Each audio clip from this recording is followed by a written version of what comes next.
Unit Kerja SMK Negeri 1 Muri Atas, Kabupaten Morowali Utara, Provinsi Sulawesi Tengah.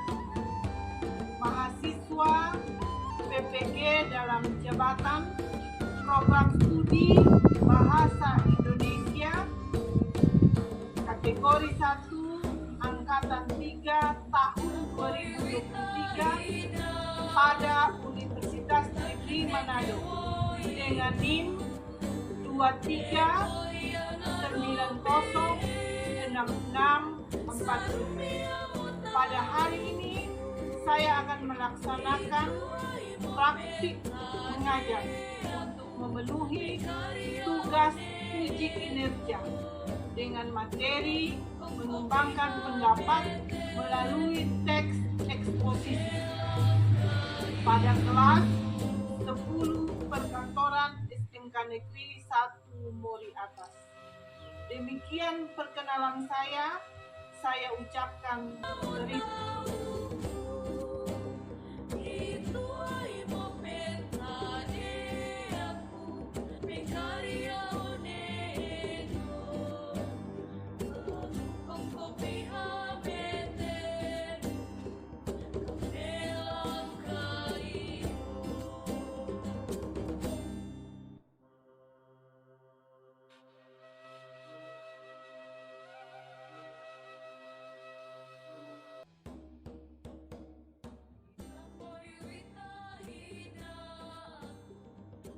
Berdiri semua. Pada guru beri salam. Selamat pagi. Apa kabar hari ini? Baik dan luar biasa. Sebelum kita memulai pelajaran, terlebih dahulu kita akan berdoa ya.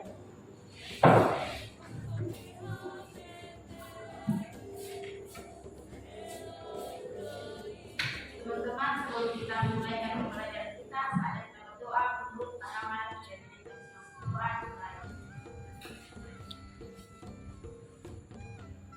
doa selesai. Ya, ibu absen dulu ya.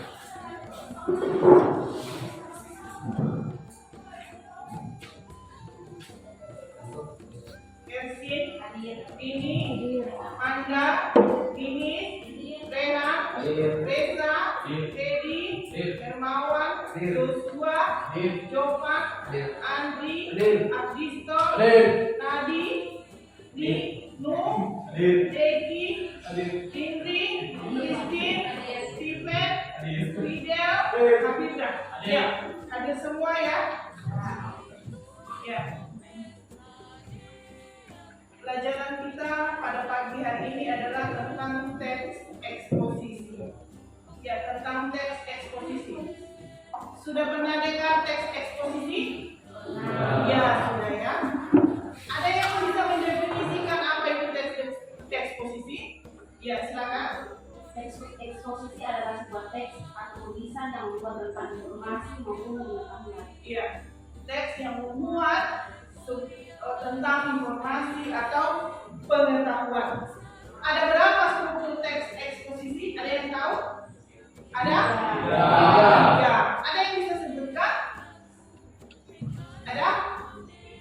Apa itu struktur teks eksposisi? Yang pertama adalah tesis. Yang kedua? Yang ketiga?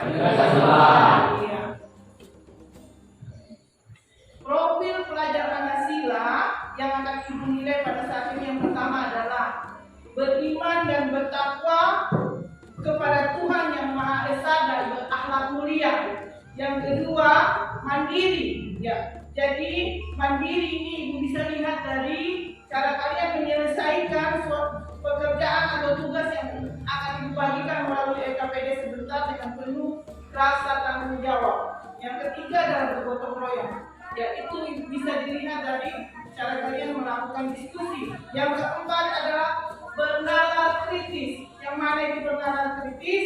Kalian bisa menganalisis informasi, atau mengevaluasi dan menyimpulkan pelajaran kita pada saat ini. Yang berikutnya adalah kreatif. Ya, kreatif bisa Ibu lihat tadi cara kalian mempresentasikan tugas kalian pada saat ini. Ya. Tujuan pembelajaran kita yang pertama, peserta didik mampu menganalisis informasi yang ada di dalam teks eksposisi. Berikutnya, peserta didik mampu menulis teks eksposisi. Yang berikutnya, peserta didik mampu mengevaluasi informasi berupa gagasan, pikiran, pandangan, arahan, atau pesan yang ada di dalam teks eksposisi. Itu tujuan pembelajaran kita pada saat ini. Ya. Jadi, menjelaskan bahwa teks eksposisi itu adalah salah satu jenis teks non fiksi yang ditulis, yang isinya berupa informasi, ya, informasi yang ditulis secara objektif atau sesuai dengan kenyataan. Strukturnya itu ada 3. Tesis merupakan bagian pembuka dari teks eksposisi, ya. Yang kedua adalah argumentasi. Apa isi dari argumentasi? Argumentasi itu berisi fakta-fakta atau data-data yang ada di lapangan yang ditulis dalam teks eksposisi. Yang ketiga adalah penegasan ulang. Apa isi dari penegasan ulang? Isinya adalah rekomendasi atau saran. Ya, itu strukturnya. Ciri-ciri dari teks eksposisi yang pertama, memberikan informasi atau pengetahuan. Jadi teks eksposisi itu adalah teks yang memberikan informasi atau pengetahuan. Yang kedua, menggunakan bahasa yang baku. Ya, berikutnya berisi tentang fakta. Ya, isinya tentang fakta. Kemudian format penulisannya singkat, jelas, dan padat. Berikutnya bersifat objektif dan tidak memihak. Itu ciri-ciri dari struktur teks eksposisi. Bagaimana cara menulisnya? Ya, yang pertama buat dulu kerangkanya. Kerangkanya terdiri dari tentukan temanya, kemudian buat kerangkanya. Kerangkanya terdiri dari strukturnya, kemudian dikembangkan menjadi sebuah teks eksposisi. Bagaimana langkah-langkah menyusunnya? Yang pertama, menentukan topik yang akan dibahas. Ya, jadi cara menyusun teks eksposisi, menentukan topik yang akan dibahas, kemudian mengumpulkan sumber atau data yang terkait dengan hal yang akan dibahas, kemudian membuat kerangka-karangan teks eksposisi sesuai dengan strukturnya, ya, mulai dari tesis, kemudian argumentasi dan penegasan ulang. Kemudian mengembangkan kerangka-karangan tersebut menjadi sebuah teks eksposisi sesuai dengan kaidah pembahasan. Berikutnya, menyunting karangan. Maksudnya, apabila ada hal-hal yang salah dan penulisan atau ejaan bisa diperbaiki. Ya, itu langkah-langkah menyusun teks eksposisi. Sebentar ya, kalian akan diberikan tugas melalui RKPD untuk menyusun teks eksposisi. Tetapi sebelum itu kalian menyimak dulu video pembelajaran yang akan ditayangkan pada saat ini. Assalamualaikum warahmatullahi wabarakatuh. Hai sahabat, selamat datang kembali di Galeri Bahasa. Sahabat, pernahkah kalian berdiskusi? Untuk kalian pernah berdiskusi dengan guru maupun teman kalian, baik diskusi secara formal ataupun diskusi ringan di sela perbincangan kalian. Dalam diskusi tersebut, tentu kalian pernah mengemukakan pendapat, dan kadang pendapat kalian belum bisa diterima oleh teman-teman atau guru kalian karena kurangnya informasi yang mendukung pendapat kalian. Kemudian bagaimana ya agar pendapat kita bisa diterima oleh teman lain? Untuk kita mengumpulkan bukti berupa data dan fakta. Kalian bisa memanfaatkan pola teks eksposisi untuk mengatasi masalah tersebut. Nah, di kesempatan ini kita akan membahas tentang teks eksposisi. Apa sih yang dimaksud teks eksposisi? Simak video ini sampai selesai. Jangan lupa untuk mencatat dan membuat cetak bersama.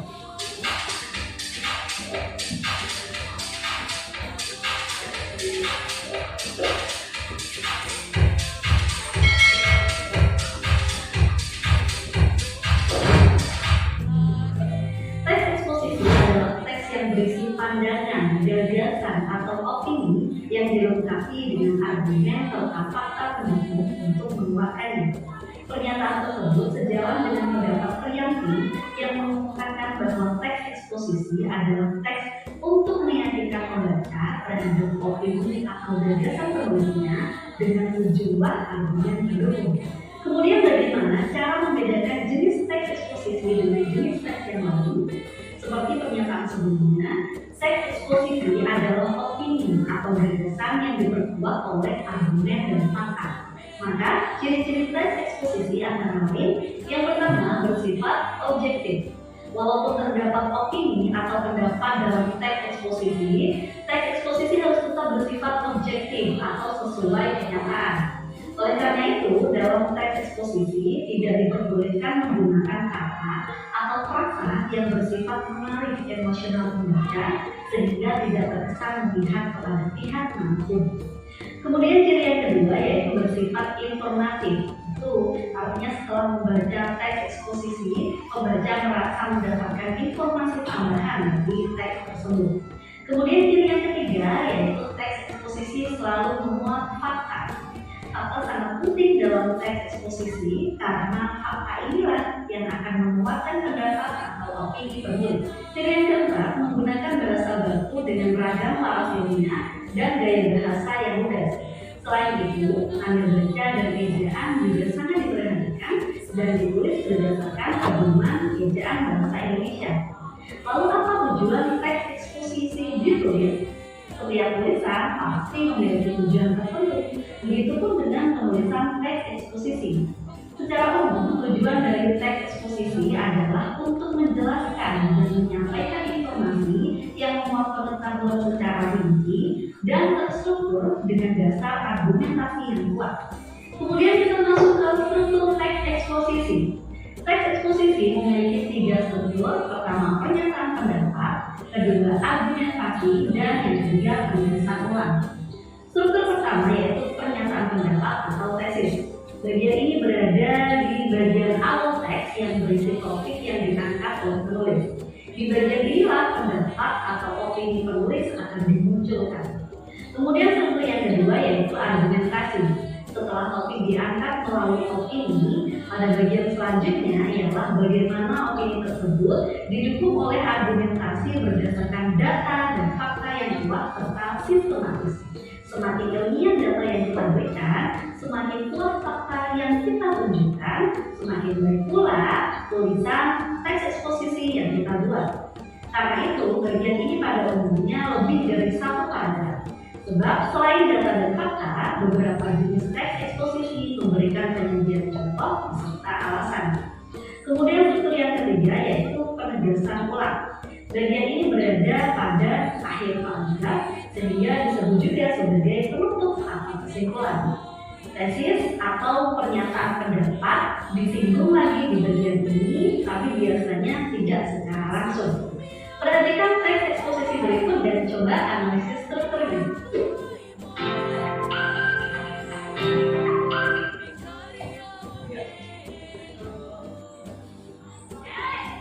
Gua akan berikan tugas pada KPD itu minta kalian untuk membentuk kelompok, ya, membentuk kelompok karena itu minta kalian 20 itu mau 5 kelompok terdiri dari 4 orang per kelompok.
Kalau ada yang tidak dimengerti pada saat pengerjaan tugas, tanyakan ke ibu ya.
Ya. Sudah ya?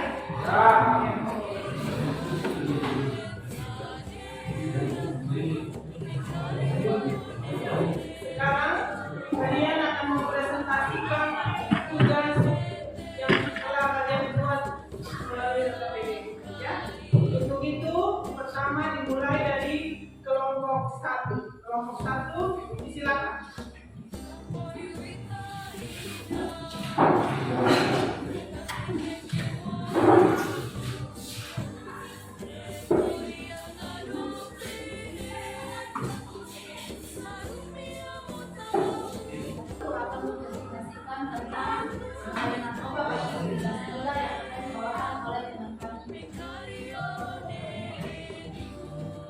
bahaya narkoba bagi generasi muda. Narkoba merupakan sesuatu yang tidak asing lagi untuk kita.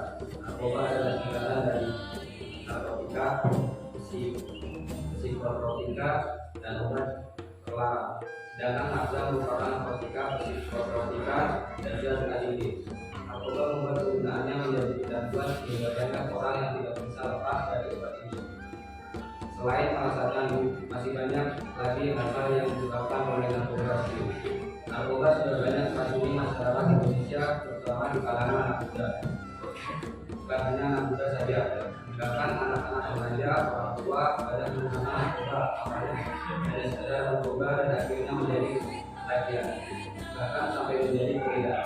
Di Indonesia, ketika narkoba meningkat dengan cepat, hal itu dikarenakan pergaulan yang salah. Kurangnya perhatian dari orang tua, faktor lingkungan, dan kurangnya pengetahuan agama. Pencegahan narkoba bisa kita lakukan dengan langkah yang tepat, seperti menjaga pergaulan, kita kembali menuntut kita pada kebaikan, menjadi lingkungan yang buruk, memberi perhatian pada anak, belajar pengetahuan agama lebih baik. Oleh sebab itu, kita harus menjaga diri kita dari hal-hal yang bisa merusak masa depan, terutama narkoba. Jika kita kembali dalam memberi teman dan lingkungan sekitar, akan ada generasi bangsa yang berprestasi. Demikian presentasi dari kami. Jika ada yang bertanya, jika ada yang mau bertanya, dipersilakan. Ya, dari kelompok 3. Ya, dari kelompok 3. Ya, apakah teks tersebut termasuk teks eksposisi yang ya, karena memiliki 3 kelompok. Ya, masih ada lagi yang mau bertanya? ya, Ya, kalau sudah tidak ada, demikian presentasi dari kelompok 1. Presentasi dari kelompok 1 bagus ya. Lalu kita tepuk tangan untuk kelompok.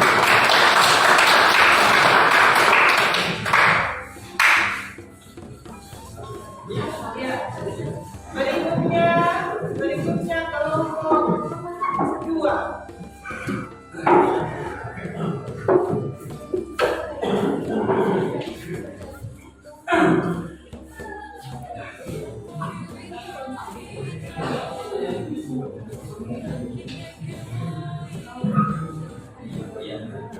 Ya, coba yang lain perhatikan presentasi dari kelompok 2.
Ada yang mau bertanya?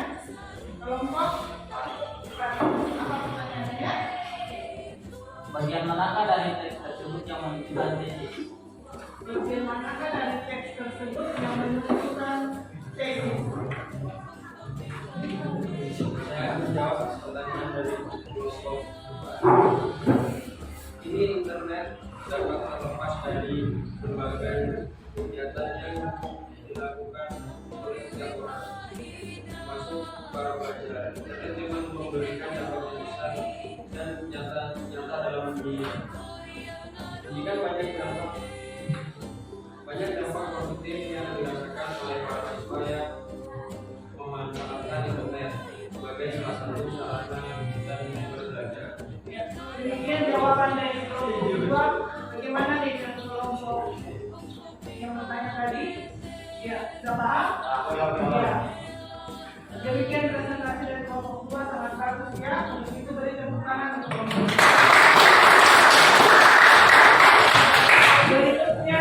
Berikutnya kelompok tiga. Kelompok tiga.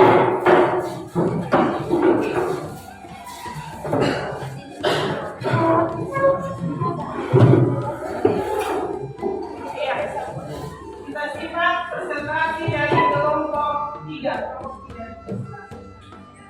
Terima kasih atas kesempatan yang telah diberikan kepada kami. Tiga, kami akan membacakan hasil diskusi kami yang akan dibacakan oleh rekan-rekan. Baiklah, kami mengatakan yang penting menjaga kebersihan sekolah. Kebersihan lingkungan sekolah adalah salah satu faktor penting karena kenyamanan bagi lingkungan rumah maupun lingkungan sekitar. Maka kebersihan sekolah banyak dilombakan. Hari ini sekolah agar mereka peduli kebersihan. Cara untuk menjaga kebersihan sekolah yang caranya dengan kelas, membawa tempatnya dan lain-lain sebagainya. Pembagian titik kelas menjadi salah satu cara untuk menjaga kebersihan lingkungan sekolah. Petugas titik biasanya melakukan tugas membersihkan ruang kelas, menyapu kelas, menghapuskan tulis, dan menyiapkan spidol atau papan tulis. Selain lingkungan sekolah yang bersih, hubungan antara murid dan guru juga bisa semakin akrab dengan adanya kerjasama. Kebersihan lingkungan sekolah adalah hal yang tak bisa dipisahkan dari kehidupan sekolah dan merupakan faktor yang sangat penting dalam meraih keberhasilan belajar mengajar. Kebersihan adalah usaha manusia agar lingkungan sekolah tetap sehat, terawat secara berkesinambungan. Demikian presentasi dari kami. Jika ada pertanyaan dari teman-teman kami, silakan. Ya, ada yang bertanya? Terima kasih. Ya, dari kelompok 5. Silakan bertanya. Bagaimana yang masuk dari argumentasi? Jadi argumentasi pada paragraf kedua yaitu pembagian titik kelas menjadi salah satu cara untuk menjaga kebersihan lingkungan sekolah. Tugas mungkin biasanya melakukan tugas membersihkan ruang kelas seperti menyapu, memasukkan tulis, dan menyiapkan spidol atau papan tulis. Selain lingkungan sekolah bersih, hubungan antara murid dan guru juga bisa semakin akrab dengan adanya kerjasama. Ya, ini jawaban dari kelompok 3. Ya. Masih ada yang mau bertanya? Ada. Ya. Presentasi dari kelompok 3 juga bagus ya. Beri tepuk tangan.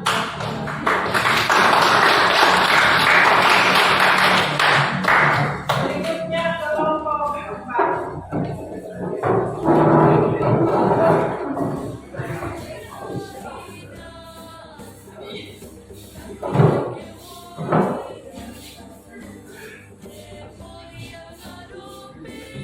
Ya, kita dengarkan bersama presentasi dari kelompok 4.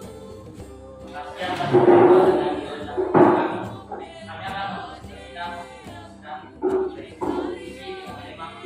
menjaga kebersihan lingkungan sekolah. Kebersihan lingkungan sekolah adalah faktor terpenting untuk diciptakan baik di lingkungan rumah maupun di lingkungan sekitar. Setiap sekolah selalu mengajarkan anak didiknya untuk menjaga kebersihan lingkungan sekolah. Bahkan kebersihan sekolah banyak dilombakan dengan lingkungan sekolah agar mereka peduli kebersihan sekolah. Pembagian tiket kelas menjadi salah satu cara menjaga kebersihan lingkungan sekolah. Petugas tiket biasanya melakukan tugas membersihkan ruang kelas seperti menyapu kelas, menghapus papan tulis, menyiapkan spidol seperti. Selain itu, setiap hari Jumat selalu digunakan untuk melakukan kerja bakti, membersihkan sekolah segala pelajaran pertama kita.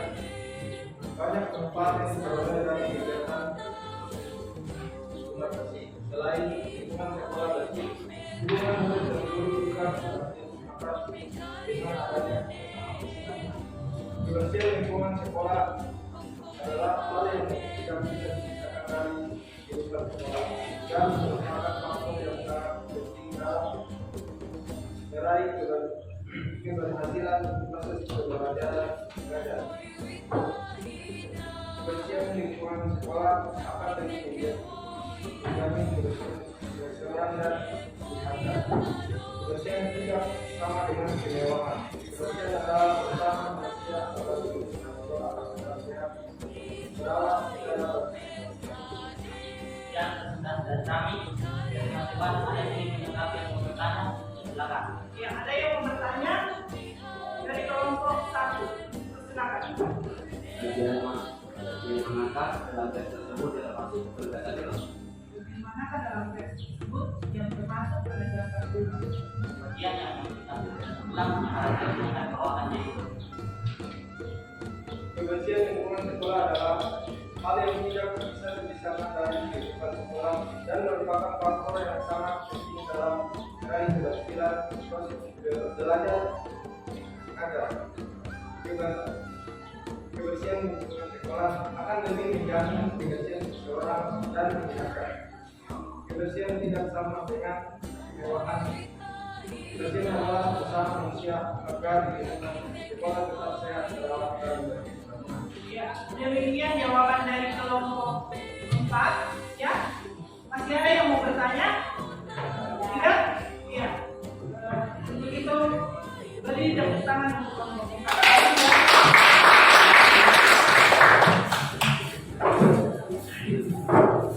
Ya, kelompok berikutnya adalah kelompok terakhir, kelompok 5.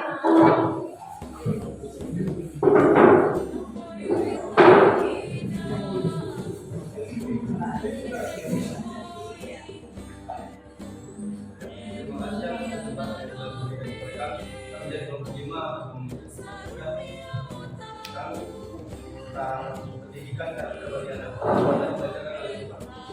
Saya akan membacakan teks tentang karakter perjalanan. Jadi, anak-anak merupakan generasi bangsa. Dalam berbeda pendidikan anak-anak, maka kita adalah mereka kami. Saat ini dunia pendidikan sedang berbenah. Figur yang ada pada saat ini memang sudah baik, namun bagi beberapa pengamat pendidikan ada yang perlu diperbaiki dan dikembangkan. Saat ini adalah pendidikan kita masih lahir adalah rendah dan dianggap standar akhir. Pada akhirnya saat ini kita melihat banyak orang-orang pintar di Indonesia, namun saya pintar mereka kadang hanya untuk ilmu orang lain. Ilmu yang mereka miliki lebih kepada mengejar keegoisan. Ini lebih pintar mereka nanti kaya dari orang lain. Mungkin saat ini memang sudah tidak ada revisi bola ini sebagai kebaikan dari sistem lama, di mana pendidikan dibuat hanya menentukan orang pintar. Padahal semangat pendidikan adalah menumbuhkan pemikiran pada anak, apa yang mereka inginkan dan apa yang mereka untuk dikembangkan. Hal yang paling penting dalam pendidikan ialah karakter. Banyak di negeri ini orang-orang pintar, namun banyak pula orang-orang pintar yang menjadi koruptor. Mengapa hal ini bisa terjadi? Kebanyakan mereka tidak belajarkan memiliki karakter hidup dan pintar. Terus ulang, pendidikan karakter menjadi pendidikan. Ketika saatnya mengubah orientasi, tidak hanya menjadikan orang pintar, namun seorang yang tidak berkarakter dan pintar. Demikian tugas dari kami. Ada pertanyaan? Ada yang mau bertanya? Ya, persilakan. Apakah ciri-ciri teks eksposisi yang kalian bacakan tadi? Memberikan informasi dan pengetahuan berisi tentang sebuah fakta bersifat objektif dan tidak berpihak. Jadi Ada 3 jawaban yang disampaikan oleh kelompok 5 tadi ya, berisi informasi dan pengetahuan ya, kemudian berisi tentang fakta dan tidak memihak ya, dan bersifat objektif. Masih ada yang mau bertanya? Tidak. Ya, jadi presentasi kelompok 5 sangat bagus ya, beri tangan.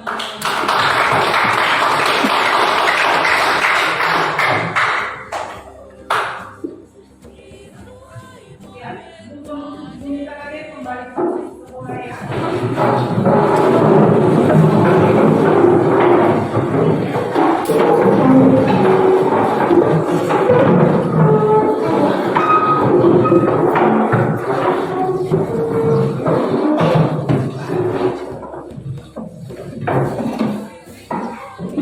LKPD-nya itu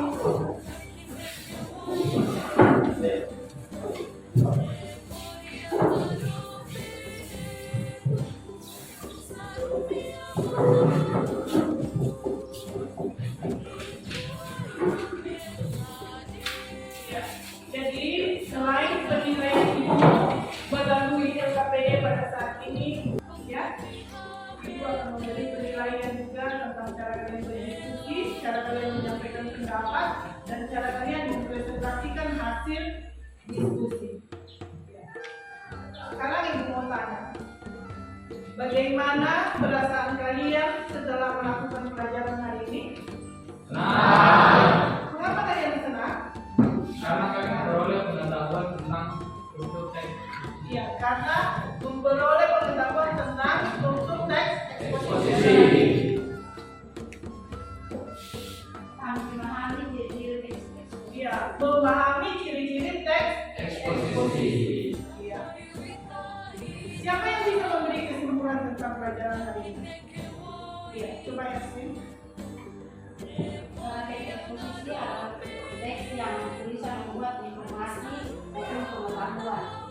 Struktur teks eksposisi terdiri dari 3, yaitu tesis, argumen, dan penjelasan. Iya. Teks eksposisi itu teks yang berisi informasi atau pengetahuan, dan strukturnya itu ada 3 ya, yaitu tesis atau pernyataan pendapat, argumentasi, dan penjelasan ya. Demikian pelajaran kita pada hari ini ya. Terus sebelum kita istirahat, kita mengakhiri pertemuan kita pada saat ini di Master Rumah. Aku persilakan kepada Christian untuk memimpin kita dalam doa.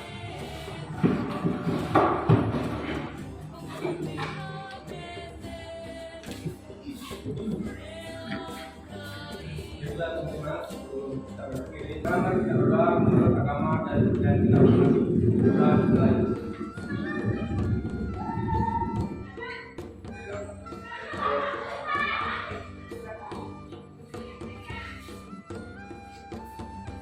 Berdiri semua.